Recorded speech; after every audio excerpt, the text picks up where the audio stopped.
Bonjour à toutes et bonjour à tous et bienvenue dans ce nouvel épisode de Originals, l'émission qui saute de plateforme en plateforme. Moi c'est Romain et à mes côtés je retrouve comme chaque semaine notre Hercule Poirot des plateformes, la moustache en moins, Gauthier Jorgensen, journaliste cinéma à Satellifax et créateur de Originals. C'est ce que j'allais te dire, j'ai pas vraiment la pilosité nécessaire, la pilosité faciale nécessaire à me prétendre pour à me faire passer pour Hercule Poirot. Moi je vais faire de mon possible pour mener l'enquête quand même. Et oui, parce que le gros plan de la semaine sera sur Wake Up Dead Man, le troisième volet des aventures de Benoît Blanc sur Netflix, le troisième volet du recueil À couteau tiré de Rian Johnson. Et évidemment, tu vas rebondir là-dessus avec une chronique, Gauthier, tu vas mettre les pieds dans le plat, mais tu nous parles de quoi exactement ? Bon, on va dire les vrais trucs sur le whodunit, mais on va vraiment dire les vrais trucs, c'est-à-dire qu'on va dire ce que c'est, on va dire pourquoi c'est cool. Mais on va dire aussi pourquoi ça a des tics, ça a des petits tics qui m'énervent un petit peu. Moi. On se fera ensuite l'agenda avec une sélection des sorties marquantes de la semaine. Mais tout de suite, ça vient de tomber, c'est les news. Vous écoutez Originals, l'émission qui saute de plateforme en plateforme, en partenariat avec Cinéma Teaser. Quand ça arrivait sur Netflix, Apple TV+, Prime, Paramount+, quand même. Max, Arte, c'est pas mal. Canal+, écrase tout le monde. Disney+. Moi, je crois à la complémentarité des plateformes. Tout ça, j'aime bien. Et oui Gauthier, ça vient de tomber et c'est tombé. Ça vient de tomber. Figure-toi de très très haut parce que ça fait oui. grand bruit. On en a parlé plusieurs fois. C'était un petit peu le feuilleton de cette fin d'année. Netflix. Là, c'est un peu plus qu'un pavé dans la mare. Là. Netflix devrait racheter la Warner. Alors évidemment, vendredi dernier, il y a eu une annonce quasiment officielle. Warner Bros. Discovery annonçait en effet un accord massif avec Netflix portant sur le rachat des activités du studio Warner Bros. De HBO et de HBO Max pour pas moins de 72 millions de dollars, ce qui fait à peu près 82,7 milliards en valeur d'entreprise. Ce qui n'est pas la même chose et ce que je ne saurais pas t'expliquer. Moi non plus. Alors, bien Grand sûr, économiste que je suis. bien sûr, Paramount, qui était aussi en lice, a répliqué hier. Alors quand je dis hier, c'était donc le lundi 8 décembre, puisqu'on enregistre un petit peu en avance, évidemment que le jour où vous écoutez ce podcast. Et figure-toi que donc lundi, Paramount a fait une contre-offre hostile valorisée à, elle, 108 milliards de dollars. Ouais, c'est bien. Alors, on fait monter les enchères. On parle d'argent que je peux... Enfin, On peut pas se rendre compte. Non, on peut pas imaginer de quoi on parle là. Alors c'est appuyé par des fonds souverains qui viennent des Émirats arabes, Affinity Partners, la société qui appartient à Jared Kushner, qui est le gendre de Donald Trump. Ouais. Et Donald Trump a fait savoir qu'il n'interviendrait pas dans ce rachat, etc., etc. Bah, c'est bien aimable. Voilà. Trop gentil. Parce que beaucoup pensaient que justement il y aurait du favoritisme, un contournement des lois, ou etc., etc. En tout cas, Warner a été obligé de réagir suite à cette relance de Paramount. Et il contre Kems ou... Non, il confirme l'offre d'avoir reçu une offre, mais il la juge non sollicitée et annonce qu'il l'examinera bien sûr avec attention, avec ses conseillers financiers, juridiques, et tutti quanti, avant d'émettre une recommandation donc d'ici quelques jours.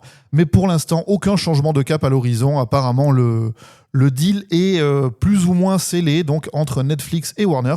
Alors ça fait quoi ? On parle justement de licences fortes comme Harry Potter, Le Seigneur des Anneaux, Game of Thrones, mais aussi Superman, tout l'univers DC Comics qui est en train d'être relancé, des séries historiques comme Friends, des films fondateurs de la The Warner. Wire. Mais bien sûr, j'allais venir après à tout HBO, mais là je parlais des films fondateurs déjà chronologiquement de la Warner, donc Casablanca, Citizen Kane, du Kubrick, du Nolan. Alors Citizen Kane, c'est déjà un rachat de Warner. Parce qu'à la base, c'était RKO. C'était RKO, mais qui appartient à Warner depuis pas mal de temps maintenant. C'est aussi pas mal de films cette année, en 2025, la Warner. Sinners, Une bataille après l'autre, Évanoui, Minecraft. C'était Barbie aussi, il n'y a pas très longtemps. Oppenheimer peut-être. Non, ça c'est Universal. Ça c'est Universal. Bon voilà, donc Warner c'est colossal, c'est historique. Et si tout ça vient dans le portefeuille Netflix, on ne sait pas trop comment ça va être mangé. On nous annonce que pour l'instant, il n'y aura pas de changement, mais le pour l'instant veut tout dire. Ouais, je vais faire une référence de pop culture absolument dégueu là-dessus. Tu te souviens de Star Wars épisode 1 ? Oh oui, en 99. Ouais, c'est ça. Il y a un moment où il y a Jar Jar et Obi-Wan Kenobi et son maître, la Qui-Gon Jinn, qui sont dans une espèce de petit sous-marin. Et puis ils se font croquer par un poisson et le poisson il se fait croquer par un plus gros poisson qui lui-même se fait bouffer par un plus gros poisson, et ils finissent par dire il y a toujours un poisson qui est plus gros que l'autre. Là, c'est les bestiaux qui sont en train de se manger les uns les autres. C'est des kaiju, en fait. Ils sont énormissimes. On comprend même pas ce qui est en train de se passer là. En tout cas, c'est un changement qui peut impacter toute l'industrie de l'audiovisuel, comme jamais, sans précédent. Alors certains disent que c'est la marche de l'histoire, d'autres sont un petit peu plus frileux. Tout ce qui est sorti en salle dans le futur, tout ce qui est quel est le devenir de HBO Max comme plateforme. On sait qu'il y a des contenus qui vont intégrer Netflix, mais que HBO Max doit rester. Mais enfin, c'est encore le grand flou. De toute façon, c'est pas signé. Donc, et puis, je rappelle qu'en France, on a un petit truc qui s'appelle la chronologie des médias, qui fait que les films qui sortent en salle, ils doivent rester en exclusivité en salle pendant un certain temps avant d'aller sur une plateforme et d'aller sur un autre support. Ça peut être vidéo, ça peut être tout ça.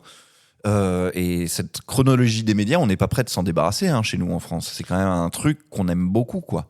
Le risque, on l'avait vu juste après le Covid, c'est qu'il y a des films Warner qui sont sortis directement à la télé, qui sont pas passés par la case cinéma en France. Ouais. Imagine le prochain Seigneur des Anneaux, direct à la télé et plus au cinéma, quoi. Et tu sais que ça, enfin, je sais pas si tu te souviens de ça, mais ça a fait qu'il y a des réalisateurs qui ont claqué la porte de Warner, comme Christopher Nolan, par exemple. Voilà, justement, c'est pour ça que Oppenheimer est chez Universal et pas chez eux. Donc, c'est une nouvelle qui est. Ça me fait un peu froid dans le dos, de la même manière que au moment où Disney avait racheté la Fox, tu vois. Parce que la Fox, t'entendais les tambours, tu te disais, mais ça, c'est pas à vendre quand même, c'est pas possible, tu vois. Donc, ça file le tournis, on espère que ça va bien se passer. Plus d'informations dans les prochains épisodes de Originals. En attendant, Gauthier, ça vient de tomber. Ah, ça vient de tomber. Je fais le bruit du truc qui tombe. Voilà. Les nominations des Golden Globes, évidemment, c'est tombé là en ce début de semaine. Et voilà, il y a des. Je vais me concentrer sur ce qui concerne les plateformes, bien évidemment. Et on a 3 petits champions qui se distinguent particulièrement dans le milieu des séries. The White Lotus, 6 nominations, dont meilleure série dramatique et pas mal de performances de ces acteurs. On a Adolescence, évidemment, avec 5 nominations, et Severance, qui lui en a 4. 3 sujets, 3 épisodes que vous pouvez revoir, évidemment, ou réécouter plutôt directement sur vos plateformes. 3 épisodes Originals. Alors, qu'est-ce qu'on a d'autre, par contre ? On va aller très vite sur le cinéma, parce que, évidemment, les Golden Globes, eux, ils prennent en même temps les plateformes et les films qui sortent en salle. Donc fais gaffe, je t'attends au tournant sur un truc. Ah bah tu me compléteras. Moi je voulais juste te dire que parmi les meilleurs films de la catégorie dramatique, puisque en plus les Golden Globes font un découpage qui est complètement farfelu pour nous Français. Il y a 39 39 000 plutôt statuettes qui sont remises. Ouais, et puis mais c'est surtout la différenciation entre drama et comédie, qui en France a pas le même sens forcément que celui de l'industrie du cinéma américain. Et on se retrouve avec des trucs qui sont complètement dramatiques en comédie des fois. Même souvent. C'est vrai. Et le mot porte vraiment à confusion. Donc, dans la meilleure film dramatique, on a notamment Frankenstein de Netflix, tout à fait, de Guillermo del Toro. Du côté des meilleurs acteurs, justement, on a Joel Edgerton dans Train Dreams. On a Oscar Isaac pour Frankenstein. On a aussi en comédie ou musical le film Nouvelle Vague de Netflix, qu'on n'a pas encore eu chez nous. Qui devrait pas tarder à arriver, je crois c'est en janvier. Alors Nouvelle Vague, si c'est Richard Linklater, il est déjà sorti au cinéma. Il est sorti. Ouais. Ok. Écoute là, en tout cas, c'est une distribution Netflix aux États-Unis. Pour ceux qui il est passé à Cannes même chez nous. On a en meilleur réalisateur Guillermo del Toro pour Frankenstein. Et meilleur acteur dans un second rôle, Jacob Elordi pour Frankenstein et Adam Sandler pour Jake Kelly. Ouais, j'ai vu ça. Voilà. Qu'est-ce que je peux te dire d'autre que le meilleur film d'animation, on a K-pop Demon Hunter pour Netflix. C'est de ça dont je voulais parler. 3 nominations au Golden Globe pour K-pop Demon Hunter. Je connais un petit garçon chez moi qui est très heureux. Ah ben tu vois, c'est bon, j'ai pas fait l'oubli. Meilleur film d'animation, meilleure performance au box-office et je crois meilleure chanson. Ouais. Meilleure musique originale, on a Alexandre Desplat pour Frankenstein. Train Dreams aussi est en chanson originale. Alors voilà, on va aller sur les séries directement. Meilleure série dramatique, La Diplomate, The Pitt, Pluribus, Severance, Slow Horses et White Lotus. Ouais. Meilleure série, donc dite comédie ou musical, The Bear, Abbott Elementary, Axe, Nobody Wants This, Only Murder in the Building et The Studio. Mhm. Donc on a des séries qui sont à la saison 3, 4, 5 qui sont toujours nommées Ouais, et des nouvelles séries. Il n'y a pas de distinguo en tout cas pour les Golden Globes. rien que ça, c'est un peu ouf, quand même. Ouais. Ouais. Mini-série évidemment adolescence, mais aussi All Her Fault, The Beast in Me, Black Mirror, Dying for Sex et The Girlfriend. Je te passerai tous les acteurs et actrices parce que Bien sinon sûr, on n'en finit est pas. là pour toute la soirée. Voilà. Ce qu'on peut en dire, mine de rien, c'est que les séries, il y a des séries qui sont un petit peu oubliées, comme Landman, The Last of Us, l'acteur Tom Felfrey qui était dans Task, ou Michelle Williams pour Dying for Sex, qui ont été complètement boudés, et surtout une très belle représentation évidemment des plateformes. Mais la question se pose, comment on va gérer tout ça une fois que le rachat de la Warner sera opéré? Est-ce que Warner, on le cite pas? On sait plus. Ouais. Et pour et un petit cocorico quand même pour le film d'animation Arco qui est nommé, bon ça n'a rien à voir avec les plateformes mais c'est un film français donc bravo. Et alors très bizarre, cette année on est représenté, la France est représentée hyper bien aux Golden Globes par un film qui s'appelle Un simple accident, qui est effectivement une coproduction française, mais donc on a décidé d'être représenté par ce film qui est totalement d'un bout à l'autre en iranien et qui se déroule en Iran, et qui est réalisé par Jafar Panahi, qui a eu la Palme d'Or cette année. Mais bon, voilà. Écoute ce cocorico. Oui, cocorico, très bien. Et enfin, ça vient de tomber, ça va aller très vite parce qu'on a déjà pris pas mal de temps. Voilà, 2 trailers, un teaser et un trailer. La différence, c'est que l'un, c'est juste quelques images qui suggèrent, l'autre, c'est une vraie bande-annonce. Pour 2 séries très attendues de l'année prochaine. Le retour de Malcolm, évidemment, dans un petit teaser qui est sorti. Donc, je vous laisse aller le regarder. Mais en tout cas, il devrait rappeler pas mal de choses à ceux et celles qui avaient vu le premier épisode de la saison 1 de Malcolm à l'époque. Il joue vraiment sur la fibre nostalgique. Et l'autre bande-annonce qui a fait un petit peu sensation cette semaine, c'est la bande-annonce de Night of the Seven Kingdoms, le spin-off de l'univers de Game of Thrones qui arrive en janvier. Ce sera tout pour les news. Je te propose d'enchaîner tout de suite avec notre gros plan de la semaine. C'est le gros plan de la semaine.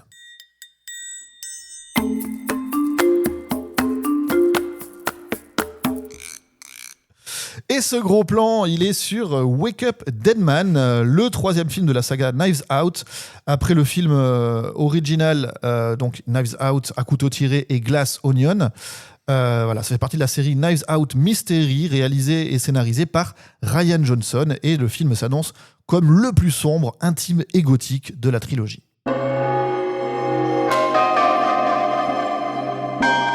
Ce meurtre a été déguisé en miracle. Mais ce qui s'est passé cette nuit est une machination d'une envergure considérable.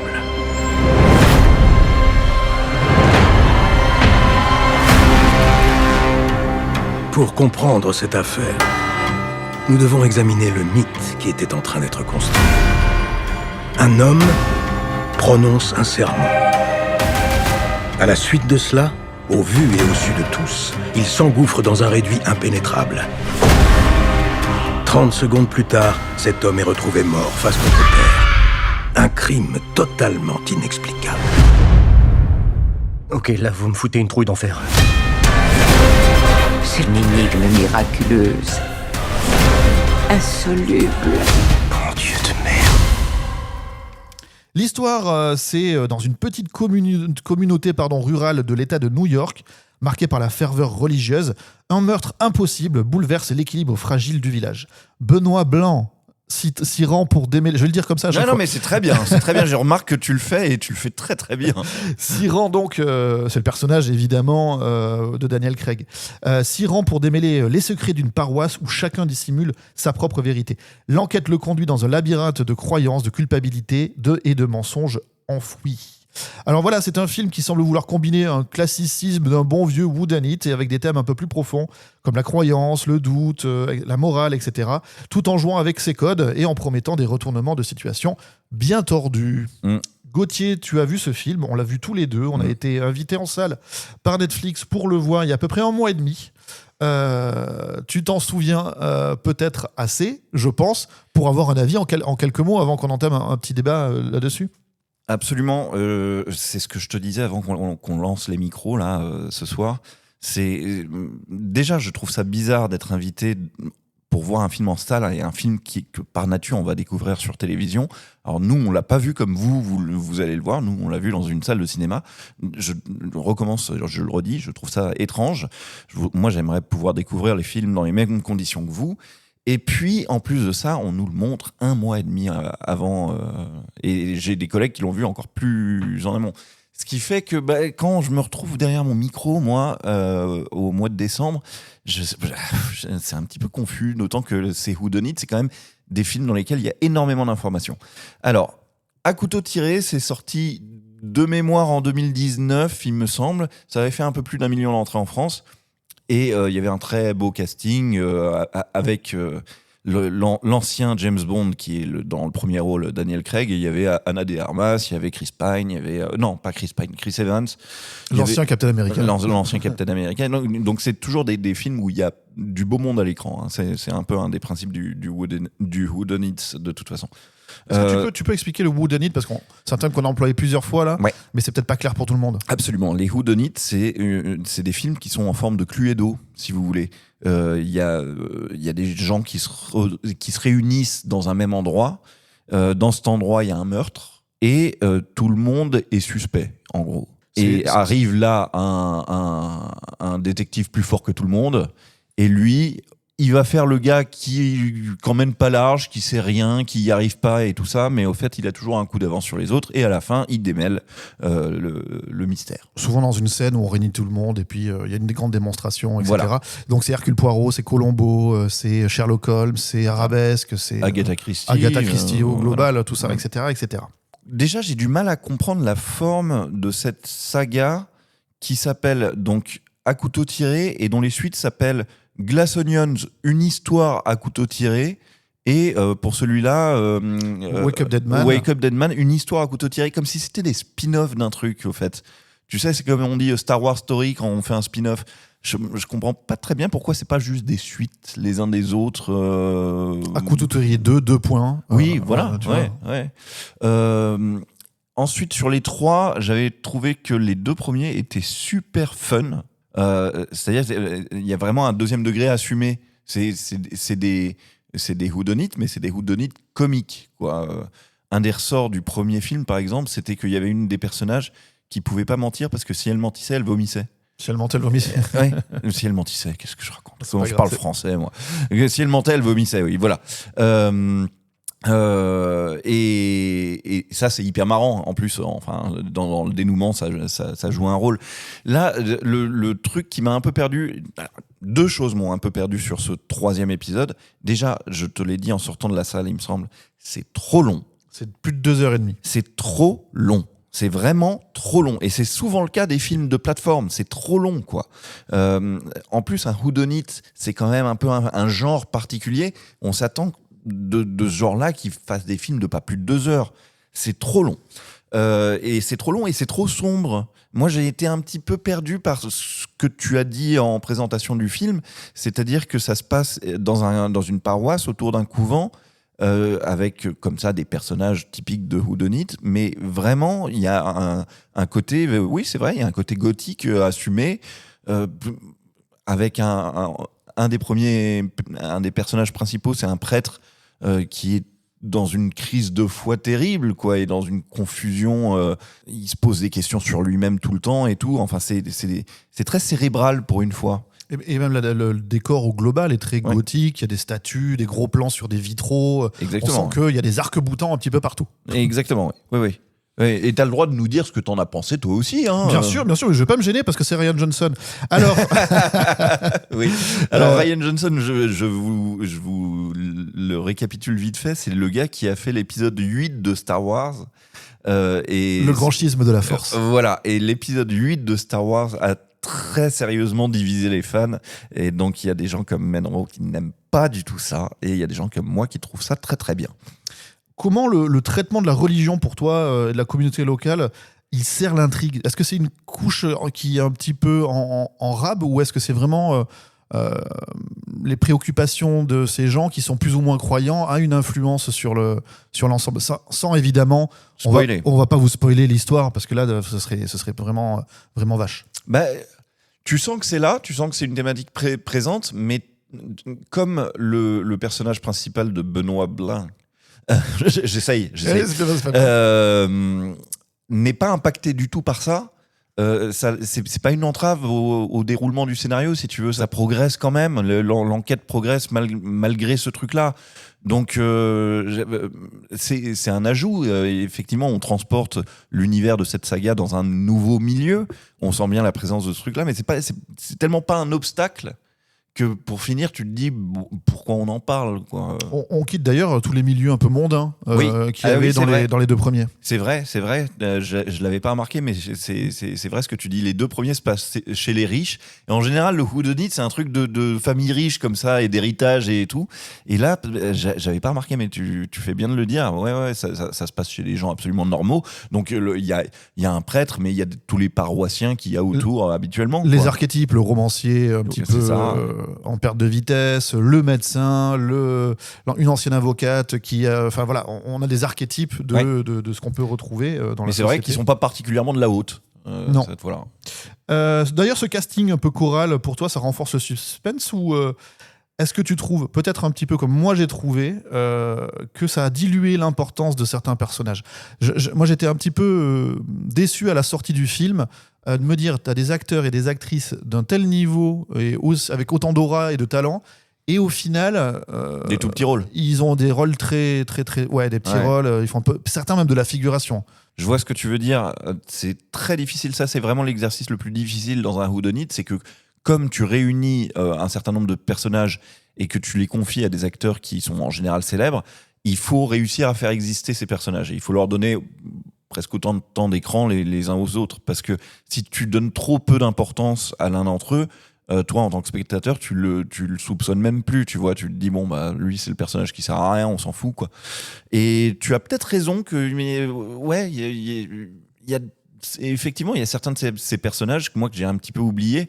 Il y en a un très bien qui est campé par Jeremy Renner, si je me trompe pas. Tout à fait. Et ça fait du bien parce que Jeremy Renner a eu un très très gros accident de motoneige.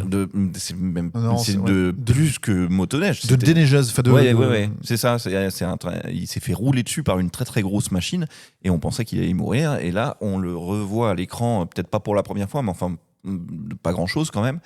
Et lui, il est très bien. Son rôle est vraiment très très bien. Mais tu vois, Andrew Scott, typiquement, c'est dommage. Oui. Effectivement, on l'oublie, quoi. On le voit beaucoup trop peu. Mais même si trouver le coupable, c'est le fil rouge d'un whodunit, tu vois, là, je suis à 1 mois et demi. Je crois que je me souviens de qui c'est le coupable, mais de toute façon, c'est toujours un peu accessoire, quoi. Finalement, qui c'est l'assassin? On s'en fout un peu. On préfère, dans un whodunit, on préfère regarder la danse entre les soupçonnés et celui qui les soupçonne que de savoir vraiment qui a fait le coup, pour finir. Une autre différence par rapport aux 2 précédents volets, c'est que Benoît Blanc ce running gag est très très bien. Benoît Blin. Il est accompagné pendant tout au long de l'aventure. Il passe presque au second plan, puisque ce jeune prêtre qui est joué par Josh O'Connell est le narrateur principal même de l'histoire. Et c'est lui qui enquête presque plus pour laver son honneur. Lui, en l'occurrence, on le sait dès le départ, quoi. Ouais, c'est vrai qu'il est totalement central. C'est presque un deuxième héros, quoi. À tel point que c'est un peu ce que tu disais tout à l'heure. Il y en a, on les voit trop peu. Et peut-être que lui, on le voit trop pour son propre bien, parce que très vite, il est écarté des suspects, au fait. On le suspecte même pas, lui. Ça joue un petit peu avec, mais c'est abandonné très vite. Ouais. Oui, c'est ça, très très peu. Par contre, je voulais te demander une question très, très directe. Est-ce que pour toi, Rian Johnson renouvelle le genre du whodunit avec cette trilogie? Je sais pas si ce que je vais dire est vrai, mais il me semble que ce Benoît Blin est un personnage original, issu ou est-ce qu'il le tire d'une adaptation de livre, tu vois? Enfin, moi, il me semblait que c'était un personnage original. En tout cas, de la manière dont il le traite, c'est absolument exquis de voir un ancien James Bond un peu vieillissant jouer ce rôle d'inspecteur hyper pince sans rire, à la sexualité pas très sûr, finalement, parce qu'on on est tout le temps en train de se demander s'il est hétéro, s'il est homo, ou on s'en fout, mais c'est comme ça qu'il le joue, si tu veux. Et c'est amusant à voir. Et sa manière de faire plein de circonvolutions et de poser des questions bizarres et tout ça, je sais que ça va avec le genre, mais vraiment, Daniel Craig, il le tient, son personnage. C'est délicieux à regarder, en tout cas. Ça, c'est très très bien. Donc je sais que c'est Ryan Johnson qui le met en scène comme ça, et qu'il y a un co-travail de composition du personnage entre Daniel Craig et Ryan Johnson. Tous les deux, ils ont vraiment trouvé un ton nouveau pour renouveler le whodunit sur ces 3 films.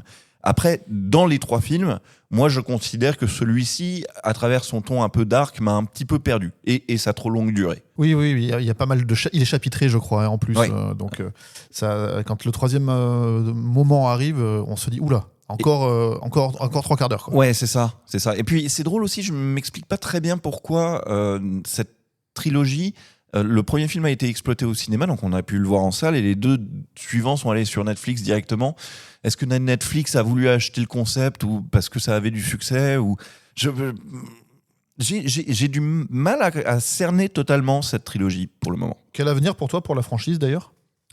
Ça serait très sympa qu'ils nous fassent plein de films, si tu veux. Moi, je suis toujours content quand il y a du succès, quel que soit le succès, si tu veux. Si on me dit il va y en avoir un nouveau dans 1 an ou 2, j'ai déjà très envie de le voir, ça va être sympa. Et puis je me souvenais d'avoir vu Glass Onions avec ma femme à Noël il y a peut-être 2 ans, 3 ans, je sais plus. Ça tombe toujours au mois de décembre. Ouais, c'est ça. Donc ça fait des petits rendez-vous qui sont assez savoureux. Et puis si tu veux, c'est comme les nouveaux Hercule Poirot de Kenneth Branagh au cinéma. Ils sont pas tous d'un niveau égal, ils ont pas tous un succès égal, mais c'est quand même assez marrant de voir Kenneth Branagh ressortir sa moustache et son accent français débile là, et voilà, même si tu trouves que ça fait pas des films d'une qualité de ouf, tu y retournes volontiers. C'est distrayant, on connaît les codes, donc on se oui, laisse et puis porter. on a envie de savoir qui va donner la réplique à qui va être le gros casting de la prochaine fois, est-ce qu'il va y avoir une alchimie et tout ça, c'est quand même enthousiasmant ça. Je rappelle que ça s'appelle Wake Up Dead Man, c'est disponible depuis le vendredi 12 décembre, donc depuis aujourd'hui. Et Gauthier, ce nouveau film un petit peu à la Sherlock ou à la Hercule Poirot, comme on l'a vu, ça t'a interpellé et tu avais envie de mettre les pieds dans le plat. Alors Gauthier, vers où tu nous amènes exactement cette semaine ? J'ai déjà sabré ma propre chronique énormément en utilisant plein de mes arguments dans le gros plan. Mais ouais, je voulais parler du whodunit et qu'est-ce qu'on en pense, parce que des whodunits, on commence à en avoir vu un sacré paquet. Il y en a parfois en France, hein, genre le mystère de la chambre jaune, c'est exactement ça. Il y en a dans toutes les cinématographies. Mais c'est vrai que c'est un truc hollywoodien, un petit peu de tradition. On sait que le Crime de l'Orient Express, il n'a pas été fait que par Kenneth Branagh, il a été fait par Sidney Lumet aussi et tout ça. Donc c'est un truc qui existe, c'est aussi vieux que le cinéma existe. En vrai, c'est aussi vieux que la littérature existe, hein, puisque c'est un genre littéraire. C'est même un genre. Hein, ouais, voilà. Ouais. Tu l'as très bien dit avec les auteurs cités. Qu'est-ce qui est cool et qu'est-ce qui est enthousiasmant quand on va voir un whodunit ? Donc j'en parlais, ce qui est cool, c'est la réunion de personnages, parce que à chaque fois, tu as un peu l'impression que c'est un Avengers, quoi. On réunit plein d'acteurs hyper célèbres et on se dit, waouh, il y a tout ce casting hyper prestigieux qui va se donner la réplique. Et comme c'est des acteurs prestigieux, ils arrivent couronnés de leur prestige et ils n'ont pas du tout envie de se faire marcher sur les pieds par le talent du voisin. Donc c'est vraiment, tout le monde y va de son énorme talent. Et ça, c'est toujours assez enthousiasmant à voir. Et d'ailleurs, même s'il y a ces rivalités de jeu, c'est important aussi qu'il y ait de la complicité de jeu pour que l'alchimie fonctionne. Donc ça, on peut faire un whodunit dans n'importe quel sens. On va toujours y aller pour ce truc-là, pour voir des acteurs danser ensemble et aussi pour voir comment va mener l'enquête le personnage principal, parce que c'est tous ces personnages principaux, c'est tous des inspecteurs pince sans rire. Ils ont tous leur humour propre. On pourrait même se dire d'un certain aspect que Columbo, chaque épisode de Columbo était un peu un whodunit. Alors, c'était un whodunit débile puisque la solution était toujours donnée dans la première scène. Donc, à la limite, ça pouvait être marrant de louper la première scène et puis de s'enquiller l'épisode de Columbo après. Mais comme il y avait toujours qu'un seul suspect principal dans chaque épisode de Columbo, c'est plus comment ils veulent réussir à le coincer. Oui, voilà. Mais il y avait quand même ce truc de danse et de presque petits jabs de boxe les uns avec les autres pour se jauger, pour voir comment répond l'autre et tout ça. Donc, tous ces petits trucs qui sont caractéristiques du genre, d'ailleurs, si vous avez déjà joué au Cluedo, vous savez très bien ce qu'est ce genre. Hein, c'est, le colonel Moutarde, avec le chandelier, la bibliothèque, tout ça. C'est ça. Oui, bien sûr. Donc tout le monde aime bien ça, un whodunit. Hein. Normalement, c'est un genre qui est très très fédérateur. On peut aller les voir en famille et tout, c'est chouette. Après, je trouve que tout ce que je viens de citer sont aussi des clichés qui ont un petit peu leur revers de la médaille. Déjà, dans le film dont on parle ce soir, cette danse, elle dure trop longtemps. Si elle dure 2h30, il y a un moment où je me lasse de cette petite danse, puisque je sais qu'à la fin, il va trouver le coupable. Donc, comme c'est dans le deal, t'as envie de dire, trouve-le, le coupable, là, c'est long. Et il y a quelque chose qui m'énerve, moi, dans le whodunit, c'est que j'ai toujours espoir que je vais pouvoir regarder le film défiler à travers les yeux du détective et que j'aurai autant d'informations que lui et que donc je peux moi-même être le petit détective de l'action que je regarde et savoir déceler les bons indices pour voir si je peux anticiper. Ça, c'est quand c'est bien fait, j'ai envie de dire. Tu as déjà vu ça de manière parfaite ? J'en ai plus en tête assez, mais tu citais le mystère de la chambre jaune. Je pense qu'il y a quelque chose. Moi, c'est un genre que j'aime énormément, mais du coup, je m'en suis enquillé quand j'étais ado. Oui, voilà. Des dictionnaires entiers. Donc, moi, j'ai toujours un peu l'impression qu'on m'a couscous à la fin.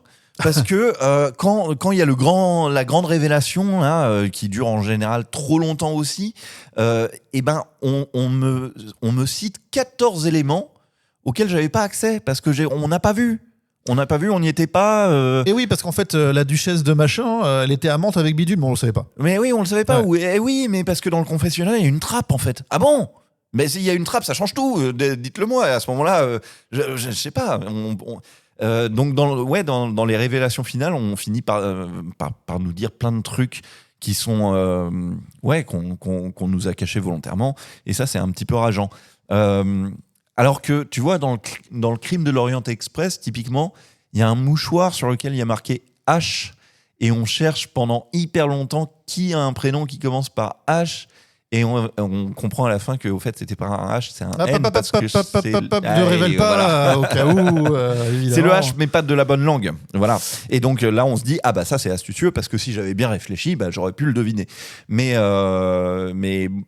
voilà, dans ce film-là en particulier, je sais pas si tu as trouvé pareil que moi, mais quand arrivent les révélations d'ailleurs, parce qu'il n'y en a pas qu'une, on se dit, mais il me manquait tellement d'infos, quoi. Il y a ça, moi, c'est pour ça que je trouve aussi que le film s'amuse un petit peu à essayer de nous surprendre pour nous surprendre, au détriment du bon sens ou de la construction narrative générale. Parce que en plus de ça, je me souviens effectivement qu'avant le twist de fin, il y a 14 twists pour 14 trucs différents.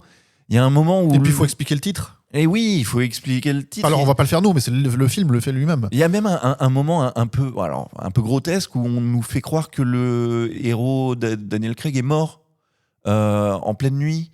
Et on se dit, mais le film, il est pas fini, au fait, donc il peut pas être mort, si tu veux. C'est comme la saison 2 de Mercredi où à mi-parcours, il y a un cliffhanger sur « Est-elle morte ?»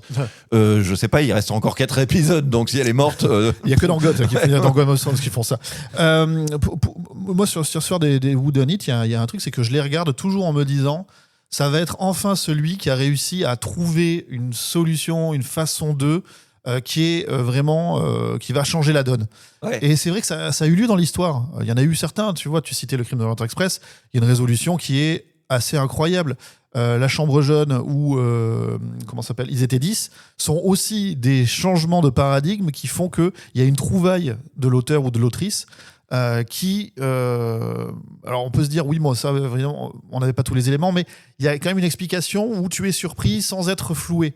Et je trouve que les modernes qui essayent absolument sont souvent voilà, comme tu dis, le sortir le lapin du chapeau, Ouais. plus que... Ou alors, carrément, le coupable n'est pas du tout quelqu'un qui était présenté.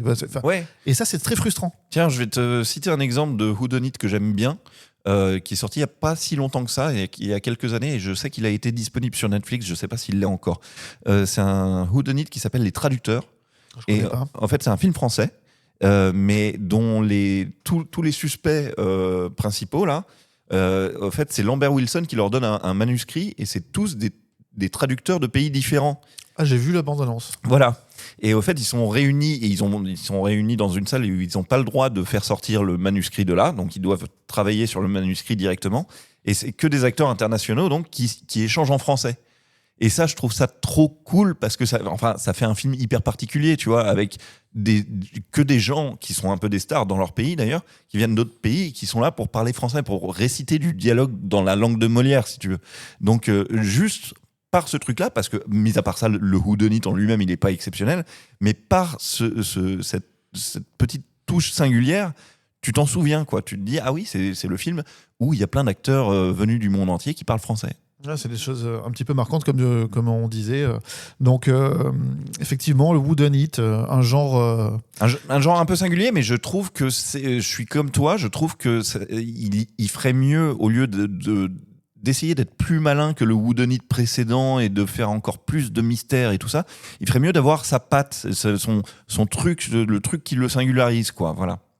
Merci beaucoup, Gauthier. On enchaîne tout de suite avec les sorties de la semaine.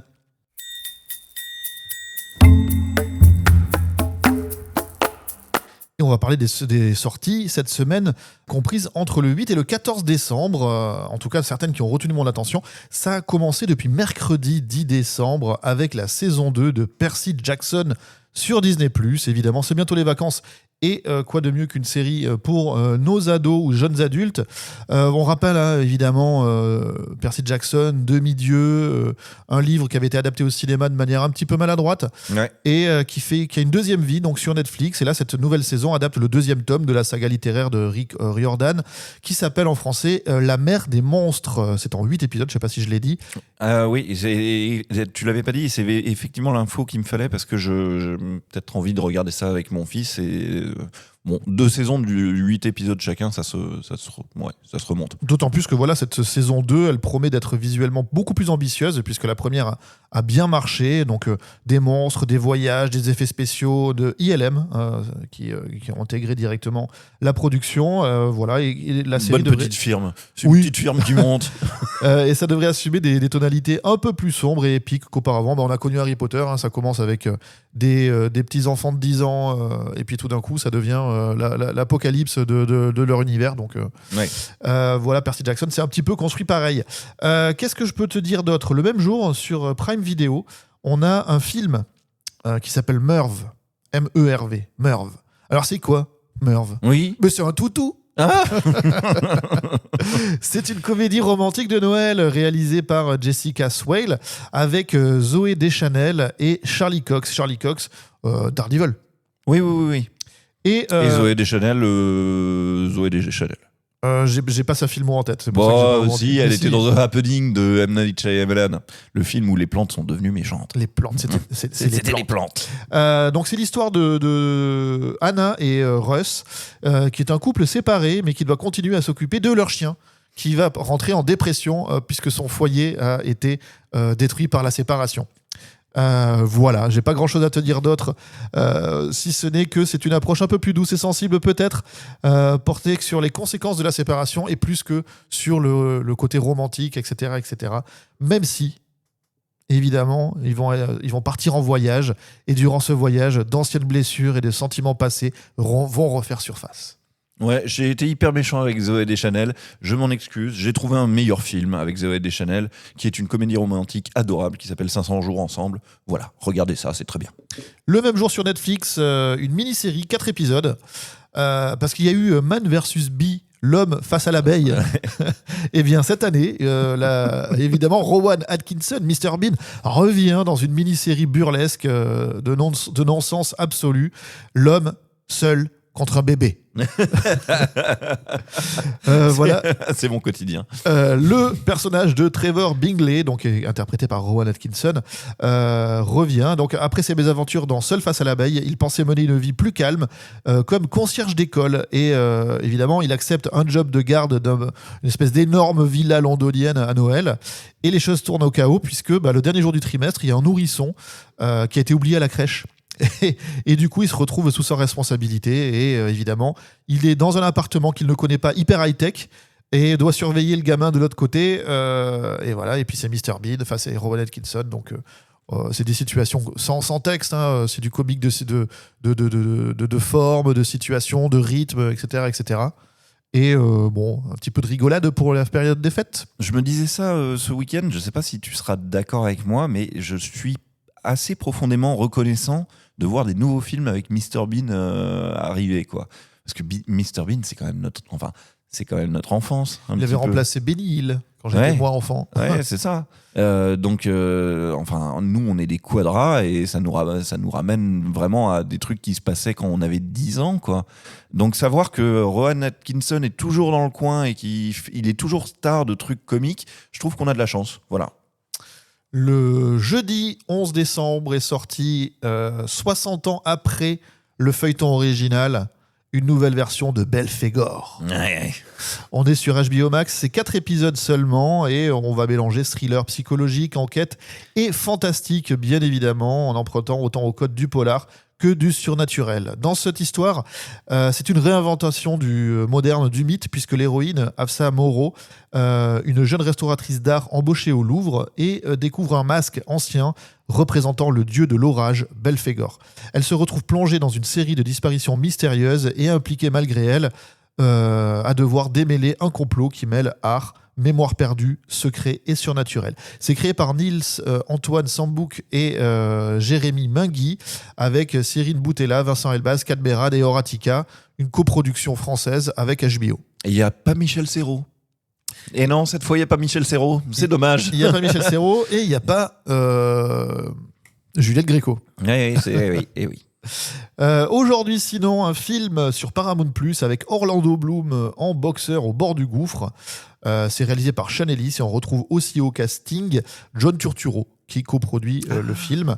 Il est là, Orlando Bloom. Avant de partir en Nouvelle-Zélande. Je l'avais perdu. J'avais perdu mon Orlando Bloom, il est là. Il est là. Tu sais, c'est comme Samuel Worthington, l'acteur qui sert une fois tous les 5 ans pour faire un avatar. Et voilà. Et après, on le remet au placard. Et ben là, c'est pareil, puisque Orlando Bloom, il repart faire le Seigneur des Anneaux juste après. Voilà. Donc l'histoire, c'est celle d'un ancien boxeur qui accepte une dernière chance et de remonter sur le ring, mais un retour qui exige des sacrifices physiques et moraux très lourds. On n'avait jamais vu ça ailleurs. En vrac pour les amateurs et les amatrices. Sinon, sur Netflix cette semaine, c'est aussi la sortie de Pax Massilia saison 2, de Tomb Raider, la légende de Lara Croft saison 2, tout ça c'est sur Netflix. On a Au cœur du braquage, le braquage du Louvre sur HBO Max. Taylor Swift en documentaire The End of an Era sur Disney+. C'est les coulisses. Ça sort comme ça chez nous, oui. De sa tournée. Ouais. Et Gauthier, tiens-toi bien. C'est maintenant. Oh non, c'est pas vrai. Je te l'avais promis. C'est sur Paramount Plus. C'est sur Paramount Plus. C'est la saison 3 de Yellow Jacket. Voilà, enfin. dont on parlait en février. Original, premier sur la hype. Voilà, c'est à peu près tout pour les sorties. C'est d'ailleurs là-dessus que va s'achever notre émission. C'était donc Original saison 2, épisode 15. On remercie notre partenaire Cinématiseur pour sa confiance et son soutien. Merci. Ainsi qu'un big up à Magic Andou au montage. Et nous, on se retrouve vendredi prochain à 17h pour toujours plus d'actu ciné-série, doc ou animé et toujours plus de créations originales. Bye bye. Bye bye, bisous Andou.